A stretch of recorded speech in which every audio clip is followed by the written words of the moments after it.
Ngayong araw na ito, ang aking alaga ay nagpapalinis ng kanyang kuko sa paa. Tapos, na po ang paglilinis, kaya sinabi ng Vietnamese sa akin na watch out kung obserbahan ko daw po ang kuko ni ama kasi may sugat. Yun, malalim na po kasi ang Bruno matanda. Kaya, ito, tapos na po. Yan.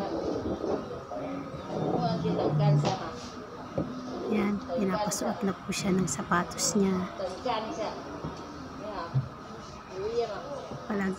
Every month po kami pumupunta dito sa salon na ito para magpalinis ng kanyang kuko. Thank you for watching my video. Hope you like it. See you in my next upload. Bye-bye.